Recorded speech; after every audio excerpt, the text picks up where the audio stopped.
to Who Let the Dogs Out, the podcast designed to help you enjoy life with your best friend without all the frustrations. Join us each week as we help families across the country do just that. I'm your host, Corey, and I am still not joined by my co-host, Sally. So hello, beautiful people. Welcome back to the show. If you are listening, if you don't know who I am, my name's Corey. I'm the founder of Wonder Dog Training. Started the first day of 2018 here in Memphis. We've grown to a few cities so far, and we've helped thousands of families across the years in different states and stuff like that enjoy life with their best friend without all the frustrations. That's what we're in business for. And today we are doing a Q&A episode. That's where people normally write in questions. I've actually just been taking all the questions people ask me throughout the week. Whenever I'm working, I write them down and I make podcasts on them. So I've really been enjoying that because it's questions people ask me in appointments, and I'm like, hey, that's a great question. That's going to go on the show. So today we've got a list of questions that people have asked me that I've thought have been interesting over the last week or so. And so that's what we're going to answer today.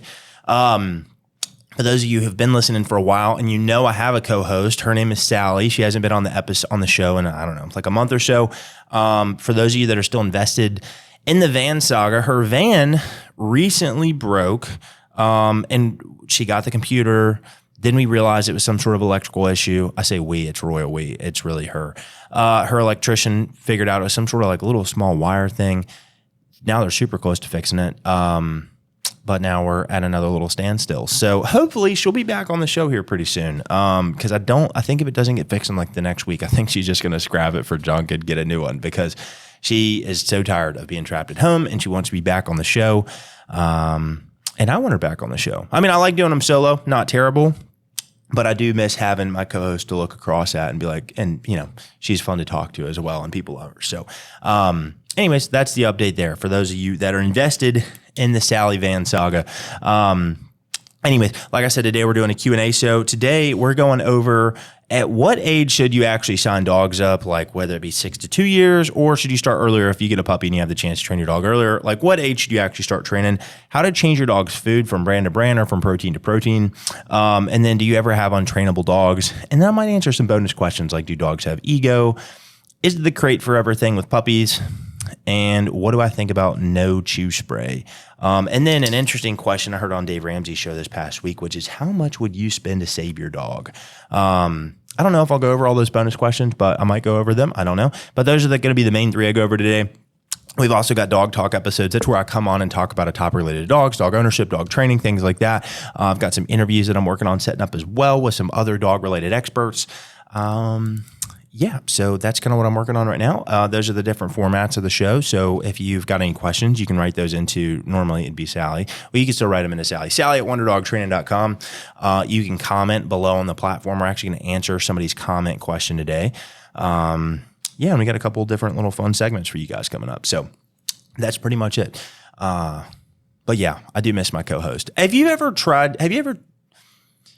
listening, have you ever just talked for 45 minutes straight, 30 minutes straight, 45 minutes straight, an hour straight? It's not super easy. Fortunately, I'm going to have a decent outline of like what I'm going to go over today, but it's still just not easy monologuing, just riffing by yourself. So anyways, all that being said, if you like the show, we ask that you subscribe to it. We ask that you subscribe to it. Follow it, and then if you get any value out of it, you learn anything, share it with a friend or a family member or a colleague, work associate. I don't really care. Just share it with somebody just because that'll help get the word out. And our goal is to grow the show so we can keep helping people. And I'm not really looking at the numbers because I'm going to keep making the show. I'm actually here on my off day right now. Sunday is the only day that I take off work, but I didn't want to put out a rerun again. So I'm here on a Sunday to record this. So it'll come out tomorrow. I think it'll come out tomorrow, depending on when we get edited. But I didn't want to put out another rerun. So anyways, me and Mia had a fun day so far.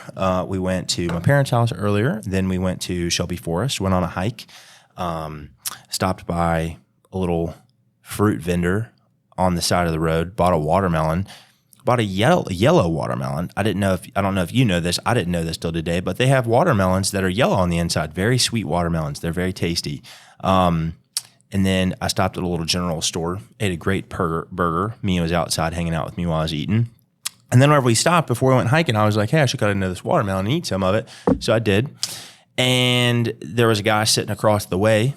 And I was like, hey, man, you want some watermelon? He's like, yeah, sure. So he walks up, we start chatting and whatnot. Turns out it's a 20-year-old and he's literally driving across the continental U.S. and all the states in the U.S. and talked to him for, I don't know, probably 30, 45 minutes. Very interesting conversation. Something that I think would be really interesting to do. Just pack up and just go across the country. And he's actually doing it. So it was really cool. I think the only thing I would change if I was him is I would have a dog in the car with me. I would 100% have a dog in the car with me. So, but it was a very interesting conversation. Then me and Mia went on a hike. Somebody's off-leash dog ran up to Mia and they like interacted briefly. She wasn't really super happy about it, but they interacted briefly. That's pretty much it. Then we came up here so we could record a show. So that way, like I said, I don't have to put out a rerun tomorrow. So anyways, all that being said, that's enough yapping. Time to jump into the actual show. So let's do it. So question number 1 is going to be, you say, and this was something that somebody asked me this week. So we had a family, and they're probably watching right now because they love the show. But they have a puppy that they signed up. Their puppy's 3 months old. And I said a few podcasts ago that my favorite age range to sign up dogs is anywhere from like 6 to 24 months. But I'm willing to sign up dogs at 3 months. And so, like, what age do you actually want to sign the dog up, Corey? That was kind of the question. And I thought it was a really interesting question because this has actually come up before. But this is the first time like on the podcast. That I guess I'd said that on the podcast or somebody had heard it or whatnot. And so it kind of made me think because it's like, well, it's kind of I don't want to say you're picking your problem, so to speak, but it depends on, I guess, what you want as the owner. So yes, we will sign up dogs at 3 months old, but signing up dogs at 6 months, the timeline is a little bit more succinct. So let me explain. So whenever we sign up a puppy, we space out the first handful of appointments. Like we're just going to, for this exercise, we're going to say the dog's 12 weeks old. We sign up a dog at 12 weeks. Let's say we can get you on the schedule within like a week or 2. We typically space out the first few appointments every other week to build what we call like the puppy foundation. So that's working on like socialization, basic puppy manners, potty training, crate training, basic commands, sit, lay down, come here, name, all that kind of stuff, right? And those are spaced out over the first, like I said, those first few appointments are spaced out over the course of like normally like 6 or 8 weeks. The goal is to get the dog to like 4.5, 5 month mark, something like that. Then we start doing like weekly appointments from there. And we start working on, kind of correcting the bad behavior, normally like 4.5 months. But then we start working on kind of the bad behaviors and stuff like that a little bit more. You can also, start actually like giving puppies corrections at that age too. They're not really mature enough pre like 4.5, 5 months, in my experience. I'm not saying you can't. There's some trainers that do. I don't really like using correction, like a training collar on a puppy, really. It's just not my thing. And so the timeline is a little bit more spaced out and it's not as succinct, right? If we started the dog at 6 months, you'll just see me, once a week for 6 or 8 weeks, right? Versus spread out over the course of a few months. And so now in that time, if you start the dog at 3 months, you're actively working on stuff that whole, 3 months, right? But if you start the dog at 6 months, maybe those bad behaviors have kind of developed a little bit more. So you've got a more succinct timeline of training. So it's like weekly appointments, but maybe the bad behaviors are a little bit more developed. Maybe your dog's a little bit more hyper. Maybe he's already kind of learned a little bit more of like what to do and what not to do, right? And so it's really just kind of picking like what you as the owner want. So the reason I say 6 to 24 months is my favorite age range is because I guess if I was picking, I guess I kind of like a bit more of a succinct timeline. But I also like helping people and they want help. So if you want to sign up your dog at 3 months, we signed up multiple puppies this week, multiple puppies. And they were all around the 3 month mark. They were about 12 weeks. The difference is operationally for us as a company, it is a little bit easier to schedule people out weekly too. Cause it's like if we do weekly and you graduate in anywhere from like 4 to 8 weeks, depending on the program you do, operationally, it's a little bit easier than me putting an appointment in every other week, right? If you're an appointment-based business, having a, I guess, more sporadic schedule, it's harder to plug holes too. And so I guess operationally, it's like a little bit easier for us as well. Now, with that being said, I like training puppies. I love helping people with their puppies. And so it's just kind of what you as the owner want to actually pick for your dog and for yourself too. Like I said, if you sign up the dog at 3 months, you got, that first, 2 months or whatnot, let's say once again, we sign up the dog at 12 weeks, that first like month and a half, 2 months, you're actively working on stuff. You're working on fixing the bad behaviors, the potty training, the crate training, the puppy commands, things like that. You're working on those things versus, just kind of sitting on your hands and letting your puppy be bad for a few months till the dog is 6 months and you actually start training, right? So that's kind of the difference. And it's kind of just the difference between like preventing problems or fixing them later. Because a lot of times too, with puppies, like if I'm signing a dog up around like 3 months, sure, they might have like a couple of like naughty puppy behaviors, right? They might, jump a little bit, might scratch, potty on the floor, chew on stuff. Of course, puppy biting, right? Puppy nipping and stuff like that with their little razor teeth. They might have those kind of things going on, but normally most of the questions asked about don't really apply. Most puppies come when they're called. They also don't normally like walking on a leash, but most puppies come when called. They're normally not jumping on the counter, begging for food. They're not really interested in human food. They're just kind of, confused, like just kind of wandering through the world, like a baby, right? Or a toddler, so to speak. But a lot of the bad behaviors that we ask about on the kind of the problems list that I explore with people whenever I'm actually meeting them for the first time, they don't really apply. And so part of the benefit of training a puppy too is you can, kind of catch those behaviors as they do start to pop up so it doesn't become a huge problem down the road, right? Because it's like, it'd be better to start fixing your recall problems as soon as your dog realizes like, oh, I don't have to actually come when called. It'd be better to like tackle that right as that starts first happening versus wait till your dog is like 9 months old. And then it's like, well, now he just knows, hey, if, the owner says I have to come, my owner says I have to come, I don't have to come, right? So that would be, I guess, kind of the difference. Yeah, I guess kind of reiterating too, training your dog a little bit younger, and isn't like, it's lighter reps, it's faster, like sessions, right? Where it's like quick to the point, make it real fun, stop. Quick to the point, make it real fun, stop. As the dog matures, you can train a little bit longer periods of time. You can kind of work through problems, things like that, a little bit better than you can with a puppy, so to speak. So, I guess I just kind of want to answer that like on the air and have that as a question on the show. It's like, why do you say, that you like to train dogs 6 to 24 months is your favorite age range, but you take dogs as puppies? And so that's kind of it. It's kind of, do you want to be more preventative in nature and have stuff to work on rather than kind of sitting on your hands? Or do you want to wait till a little bit later when the timeline is a little bit more succinct, you're coming out weekly, things like that. So what do you like as the owner, right? And it's totally up to you because we train, over the years, tons and tons and tons of puppies. I would say most of the dogs that we train, probably like 80-20 principle, right? I'd say 80% of the dogs that we've trained over the year are probably somewhere in between like the 6 month and 2 year mark, most of them. 20% are either older than that or younger than that, right? Like that total 20% is either falls in the category of younger than that or older than that to some degree. And so most of the dogs that we train are somewhere in that 6 to 24 month range. But we've trained a lot of puppies over the years, and we get a lot of great success with our puppy program. We set people up for life to have wonder dogs, right? Which is awesome. And we love doing that. So it's really just kind of picking as to what you, the owner, want. So anyways, that's it. That's kind of the answer to that question. So somebody asked me that this week and I was like, that's a great question. And I actually want to put that on the show. So, okay. Segment 1, I was going to cruise the comments a little bit. We've got a couple comments that we got this week.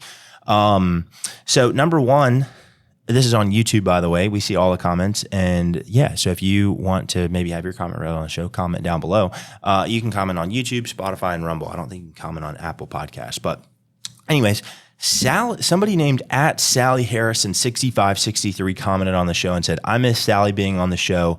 LOL. I don't know if that's the real Sally Harrison, like co-host Sally Harrison, but somebody, maybe it's some internet troll that made a Sally Harrison and they're commenting and saying they miss Sally being on the show. I don't know, but it might be the real Sally. I'm not 100% sure. So, but I also miss Sally being on the show. So @SallyHarrison6563, I also miss Sally being on the show. So thank you so much for your comment. Next one is The Adventures of Grandpa, @The Adventures of Grandpa. We also know this guy too. This is actually Gideon, the guy that edits the podcast together. He syncs the audio and the video and makes it, all a podcast, right? He's actually, anyways, this is him. And he said, I taught my doggy how to jump over the bulwark. I don't know if I'm saying that right. Bulwark of our yacht when I clapped my hands. I did this so I knew that I had both hands free before he jumped onto the yacht tender. In case something went wrong. If I have both hands free, I can catch his tether if he misses his mark onto the deck of the tender. Yes, Sally, he wears a real life jacket. Recently, during a heavy squall, I don't know what a squall is, and substantial winds of 40 knots, I found myself having to use one hand to steady myself, and as such, I could not clap my hands. He did not respond to the verbal cue alone. How might I mitigate this issue? He's at 99% on visual cues, and he's only 4 months old. Can I teach him to use a new visual cue, even though he's only been taught the clapping gesture? Is it going to confuse him? I should have thought out the visual cue better, but he was so small when I got him, and I was nervous. Frederick is a Dutch wire-haired pointing griffon. Great question. I saw this come in whenever it came in a few days ago, and I didn't read the whole thing because I wanted to read it live for the first time on the show. So there's a great question, Gideon, and thank you for the comment and the question. So one, Gideon has a very interesting setup. So Gideon was actually one of our trainers formerly in Nashville, and then he moved to Seattle or somewhere up north, I think Washington area. And now he lives on a yacht, and he sails around and lives on a yacht with a dog, and super awesome. So awesome for him. And then he texted me a few months ago, and he was getting this, I guess a couple months ago, because the dog's only 4 months, that he was getting Frederick. I don't think he had come up with a name yet, but this beautiful, wire-haired pointing griffon. So great question. So anyways, basically the question is, his dog didn't respond to his verbal cues to do something when he asked it to. So per this particular scenario, if it's like a clap and you've got a word paired with it and you can't clap because you're steadying yourself, you're steadying the dog and the tender and all that kind of stuff. I think the tender is the boat that follows behind a yacht, if I'm not mistaken. I'm not a boat person, so I don't know, but that's what I think it is. What I'd probably do is, I normally, if I'm trying to get dogs to do something that they don't want to do, and it could have been too, I mean, it sounds like this was substantial winds, heavy squall and sustained winds of 40 knots. I mean, I don't know if the dog was nervous too. It could have been that the dog's nervous if it was like very windy and stormy and stuff like that. So I guess where I'm headed with this is like another thing that I would use if I'm trying to motivate a dog. I normally just go up, up, up, up, up, up, or hup, hup, up, up, up, up. And, that normally can kind of motivate dogs and kind of snap them out of it because they're so locked into the voice that they want to do the thing. I got that from an old school lab trainer. Whenever he was trying to get dogs excited, he'd go hup, hup, hup, hup, hup. And it works really well. And it can kind of get dogs to snap out of that. So you might consider doing your voice cue and then also adding in some sort of like hup, hup, hup. And it sounds, I mean, he's off leash. It's only 4 months old too. So I mean, another thing you might consider trying too is just like doing a leash. So like verbal command, no clap, and then verbal command, hup, hup, hup, and then pull the dog or something like that, and actually like get the dog to jump, like force the dog to jump too. So that way, the dog builds reps of like, okay, sometimes I do it on the clap, sometimes I do it on the word, sometimes I do it when he has the leash on and he, gives you a little tug towards the tender. So I tried just a bunch of different stuff, but overall, I mean, sounds like he's pretty well trained so far at 4 months old. So looks like all that Wonder Dog training that you learned worked out pretty good. So that's awesome. But yeah, I would just start trying to add in some more motivating words like hup, hup, hup, hup. I don't think it's going to confuse him. That was one of the questions. So yeah, anyways, great question. Thank you, Gideon. Appreciate you editing the podcast. I know everybody else does too that likes the show. So thank you so much. Okay, so that was the comment section. So anyways, we miss Sally being on the show as well. All right. Question number 2 is, how do I change my dog's food from brand to brand or protein to protein? Great question. I'm not a dog food expert by any means, but I have changed Mia's food a number of times over her life. And typically what I do, I'm just going to give ballpark ratios here. If I'm buying a new brand of food, what I'll do, and I make Mia's food now. Mia eats all raw food. I want to get a raw dog food expert on the show. So if you know any raw dog food experts, feel free to introduce me to them or comment their name below and I can reach out to them. But I'd love to get a raw dog food expert on the show. But even when Mia was eating kibble, if I was transferring brand to brand, I'm going to start with like 90% of the old kibble, 10% of the new kibble on day 1. Day 2, 80-20, day 3, 70-30, day 4, 60-40, day 5, 50-50. And then, just keep going from there, basically. Over about a week's time, I'm going to transfer all the way over, basically. So as you kind of get maybe, I don't know how big the bag of dog food is. Let's say it's a quarter of the bag is left. You buy the new dog food, and then you do, pretty much most of the meal, the old food, 10% of the new food. And then I would say if it's the same protein, maybe it's going to be a little bit easier. If it's the same protein, you're just changing brands, it might be a little bit easier. But if you're changing proteins, like going from chicken to beef or chicken to lamb or whatever it is, whatever dogs are eating these days. If it's, different different proteins, then I would definitely make the change more gradual. I'd probably still make it pretty gradual, even though I would change a brand, just because Mia has a pretty sensitive stomach. If she eats something out of the norm, she's going to be very loose stool, things like that. So just big things to watch out for here are going to be stool, energy levels, appetite, and those will kind of tell you how it's going. So, but yeah, I would just say make it real gradual. So like I said, 90-10, 80-20, 70-30, 60-40, and just 50-50. And then just kind of keep going from there and just transferring it down until you run out of the old dog food. And then overall, just watch out to see how your dog's feeling, how they're acting, things like that. That'd be kind of the thing. Like I said, I'm not a dog food expert by any means. I've changed my dog's food many times over my life though. And now she's eating raw food. And the reason I want to get a raw dog food expert on here is because I've noticed such a big difference. Energy levels, fur, stool, things like that. I mean, she's doing so great. And one, it's not as complicated as people make it sound on the internet. It's not nearly as expensive as it seems whenever you first look into it and stuff. It's actually cheaper than I used to feed her kibble and doctor her kibble all up and stuff like that. She actually likes eating her food now. Even when I was doctoring the kibble up, she ate it, but she wasn't just overly excited about it. Now she loves eating her dinner and stuff like that. So, okay, that's question 2. So just change it very gradually. Be very careful. Watch your dog's stool, energy levels, things like that. And if you got any questions or anything goes wrong, talk to a vet. Okay. Number 3, I get this question all the time, and I feel like it's time I finally answer it on the show. Do you ever get untrainable dogs? Okay, so my answer to this, generally speaking, no.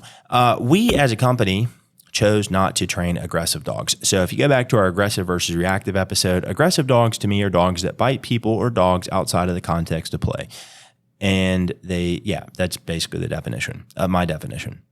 Now, we will sometimes case to case take on an aggressive dog. What is and once again, an aggressive dog is a dog that's bit somebody or a person outside of the context of play. Sometimes we'll take on a dog on a case by case basis that has bitten somebody before, maybe or something like that. But it's very case by case. Generally speaking, if a dog's bit people or hurt multiple people or hurt multiple dogs, same household aggression, things like that. Typically, we don't take on cases of that. We refer it out. It's not that we can't. It's just that we don't do it. So that's it.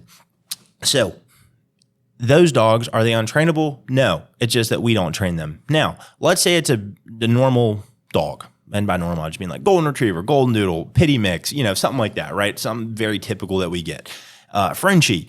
Do we ever meet untrainable dogs? Not really. Most of the time, I would say if people are willing to listen to what we tell them and actually do their part of the training program, which is work with their dog 20 minutes a day, if we're doing our part, and our part is once again, train the dog and train the human, and then the human takes it and they do their part at home, which is practice with the dog 20 minutes a day. If we're both doing our part, if the dog's not trained at the end, we just keep helping.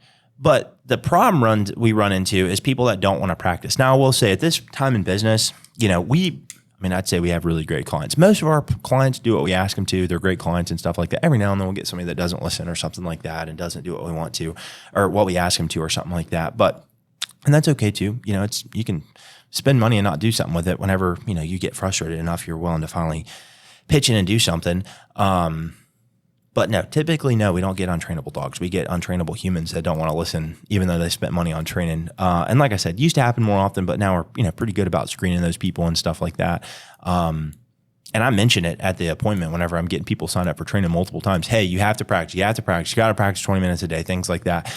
Because I want people to know, because I'm in business because I want to help people. I want to help people with their dogs. I have a genuine interest in how well your dog's doing in training and stuff like that. And you are forever going to have you can't untrain it, Wonder Dog, right? So it's like, if you've worked with our company before, I don't want you going and being like, telling your friends like, the training didn't work. Because because the training works, I know it works. We've got thousands of happy clients over the years. If the training doesn't work, on a very rare case, sure, maybe it was us that did something wrong. And I'm very willing to admit fault. If we aren't the best fit, trust me, I don't want your money. I want you to go to the best trainer for you. So, but if you're willing to do what we say, it's going to work. If you don't practice with the dog, though, probably not going to work. That's it. So, yeah, no, I wouldn't say I wouldn't say that we really ever have untrainable dogs. There are certain dogs that we don't take. And certain dogs don't get the best results in our program just because the owners don't really listen and stuff like that. And I understand too, some people just timing wise, like they commit up front to being willing to practice with the dog 20 minutes a day, but they got a busy life. They got a busy job, maybe kids, family obligations, things like that. And so I don't think, so I get it. I think there are some people out there though that, like signing up for dog training, paying to like address the problem kind of makes people feel better. Kind of like people joining a gym membership, right? Like if you need to lose weight, or you want to get in shape or whatnot, it's like you join a gym membership. Even if you don't go, you're still a member, right? And a lot of people don't cancel their gym memberships even if they don't go. Well, why is that? Because it's like, I could go if I want to, right? And I think that's how some people feel about dog training. It's like, sure, they're not actually like, doing it, but it's like taking a step in that direction of like actually fixing the problem that's going on and stuff. I think that's kind of rare too, but something I've noticed over the years. So, anyways, overall, I'd say the answer to that's no. Okay. Next, if you got any comments or questions on any of that stuff, feel free to write them down below. We'd love to, dialogue with you. I wanted to read a few reviews. We've got some great reviews coming out of this week. So one is 5 stars. This was actually just today, 5 stars. It's from somebody named KDC. The experience was amazing. Frankie was so receptive to the training, and Lee was the best, so patient with Frankie and us.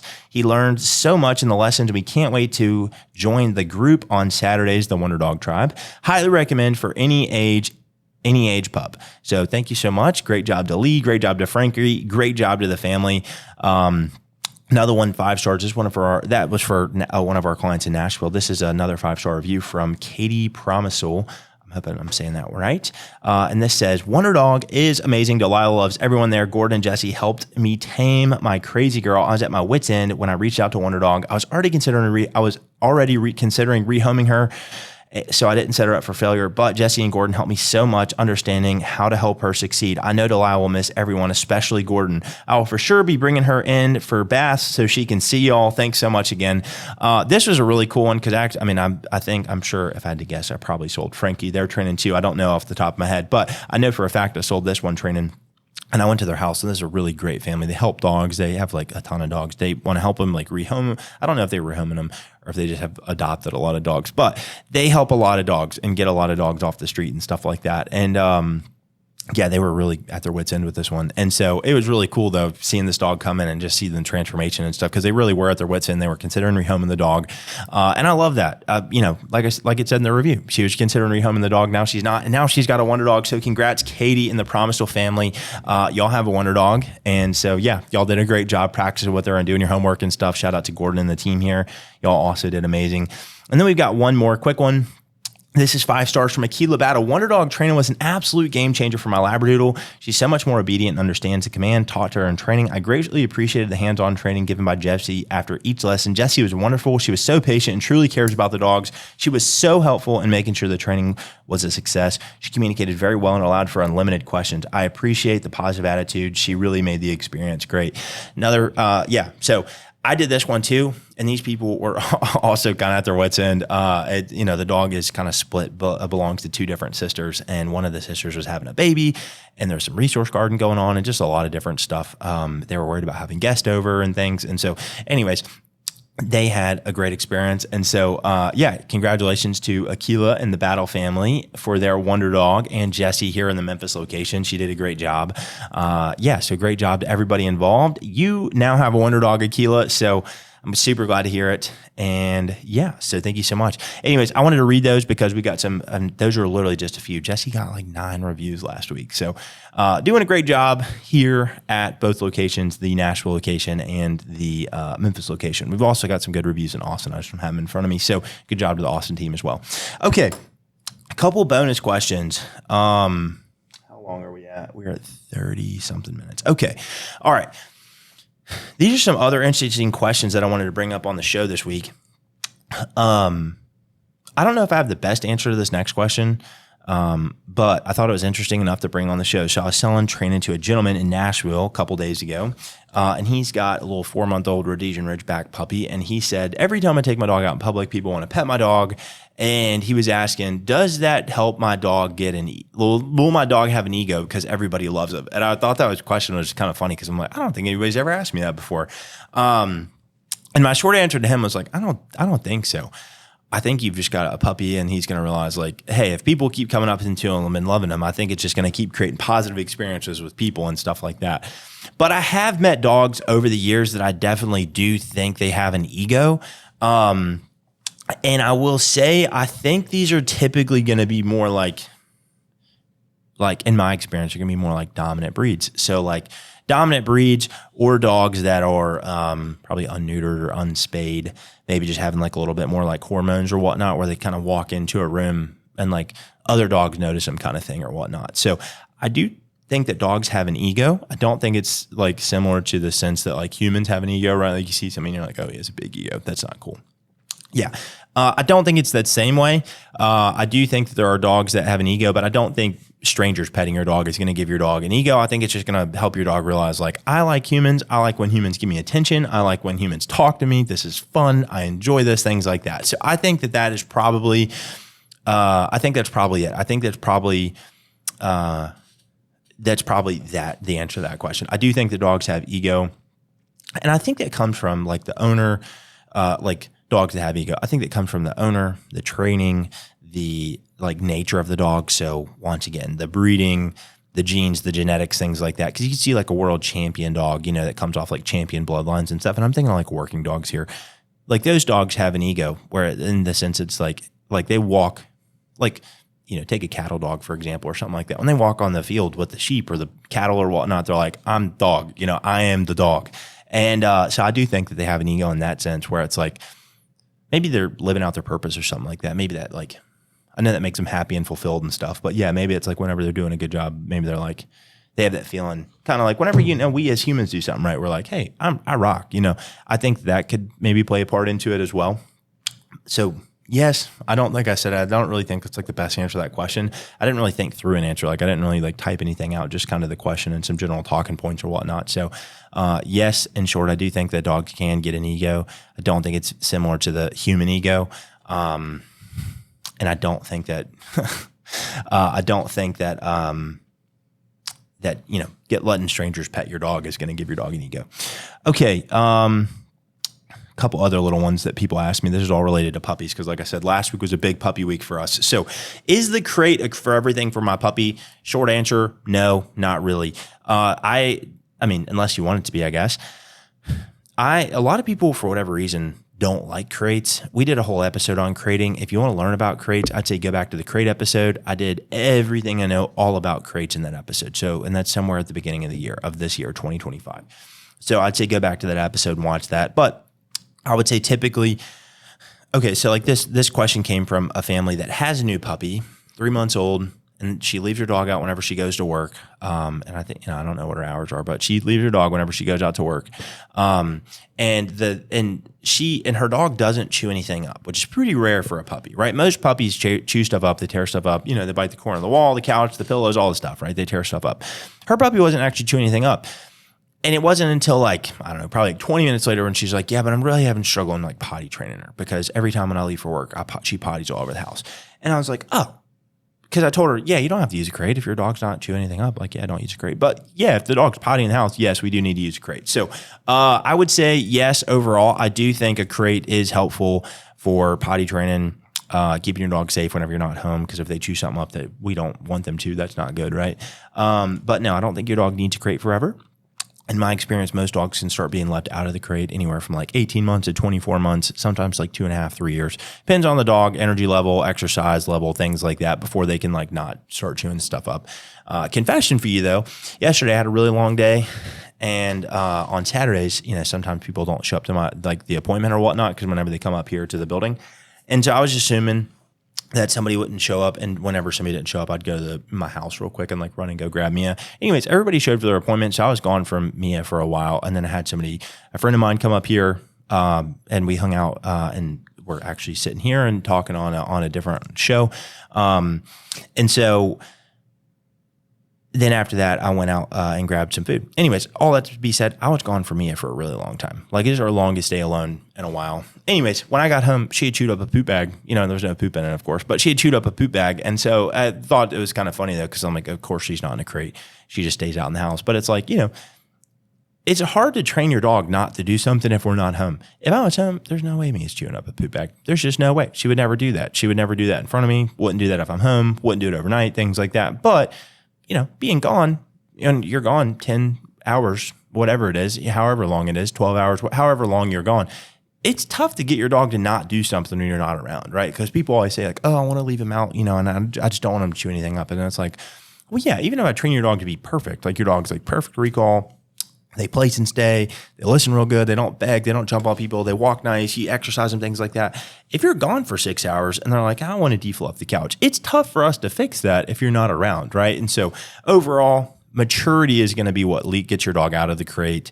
And that's not really a training thing. That's a maturity thing. So all that being said, yeah, that's kind of the answer.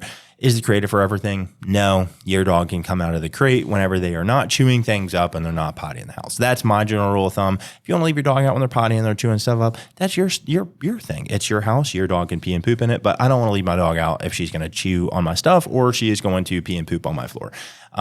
So that's generally my answer. And that's going to be more of a maturity thing rather than a training thing.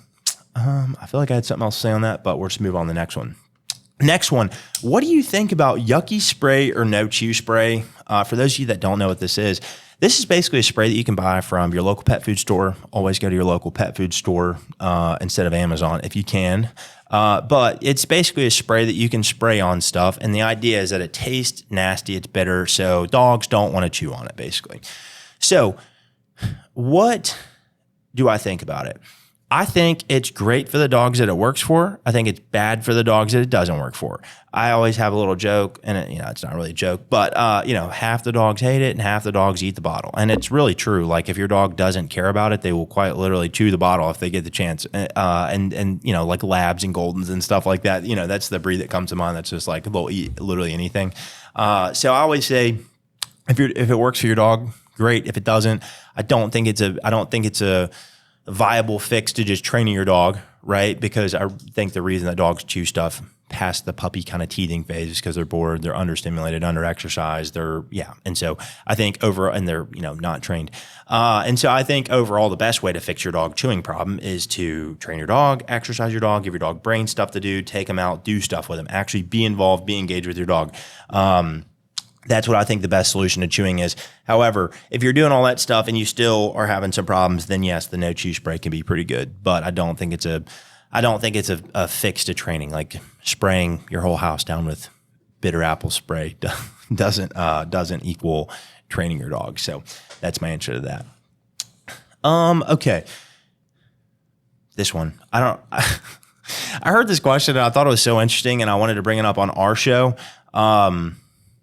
I wanted to bring it up on our show. So I'm a big fan of Dave Ramsey. I listen to his show a lot. And one of the questions that somebody asked him on his show this past week, they wrote in a question similar to how people write questions into us. And they were like, hey, Dave, I love my dog, but me and my wife have had to give, my dog a lot of expensive surgeries recently.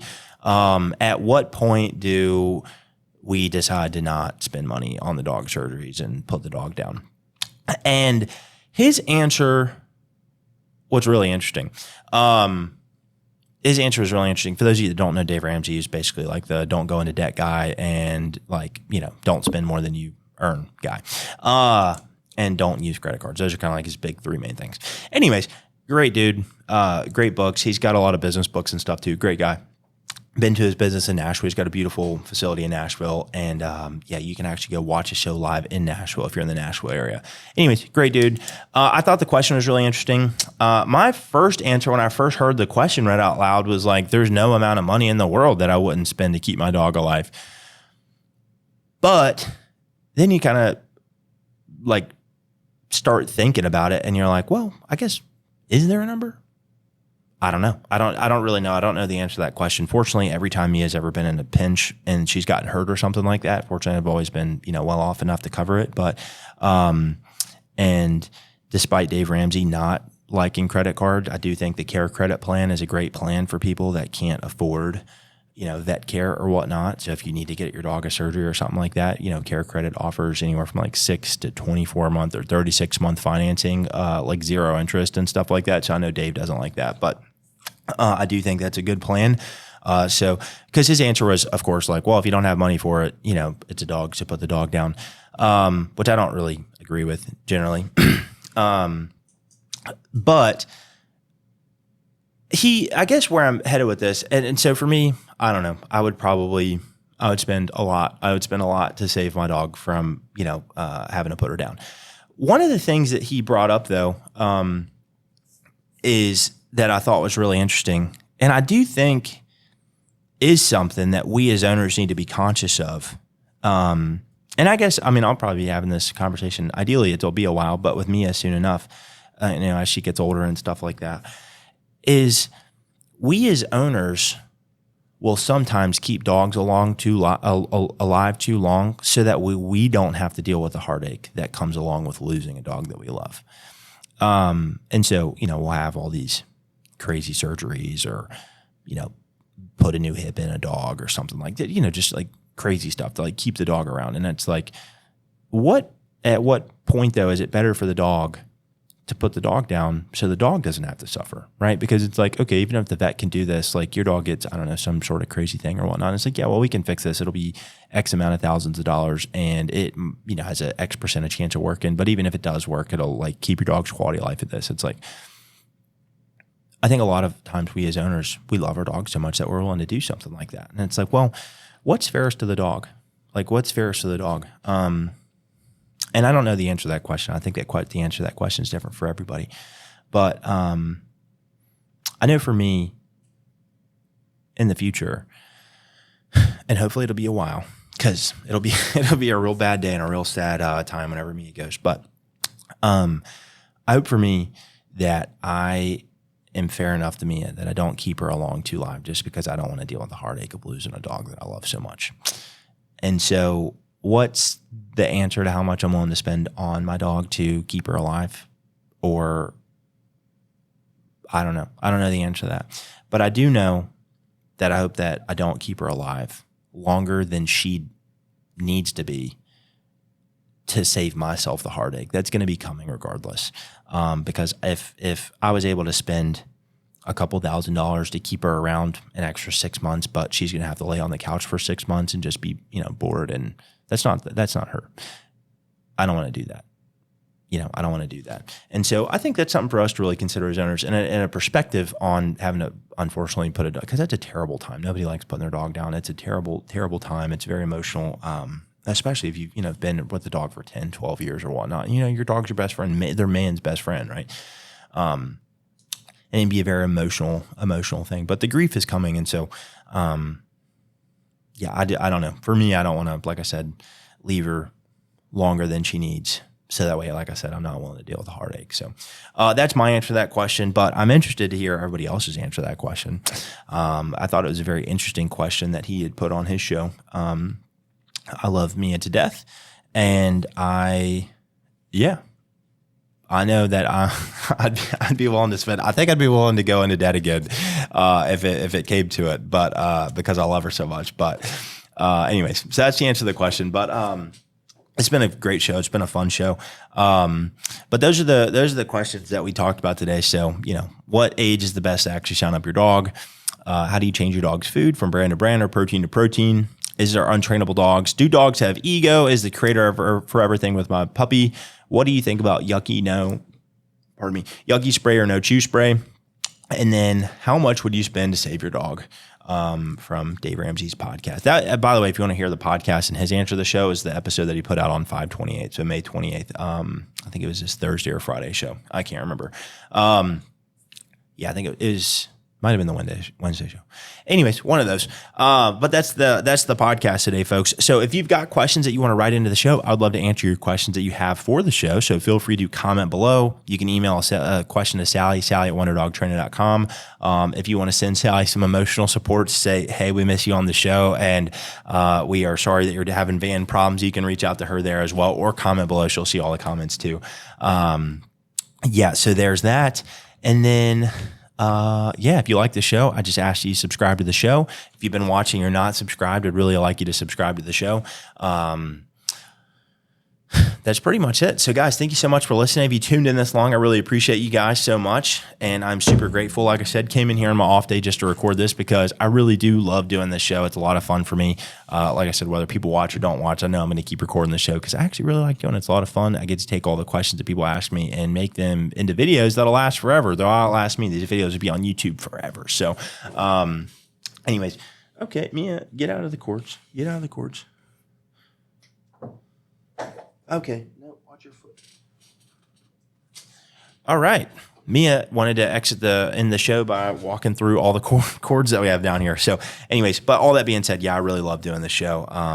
And I can't wait for Sally to be back on the show, but I love doing the show. So, anyways, that's it. So if you don't mind, share this with a friend, family member, colleague, something like that. Subscribe. And if you like the show, like the episode on whatever platform you're on, and if you can leave reviews, leave a review on Spotify or Apple or something. That'd mean a lot to me as well. So thank you so much, guys. Really appreciate y'all. And I will see y'all next week on the next episode. Bye-bye.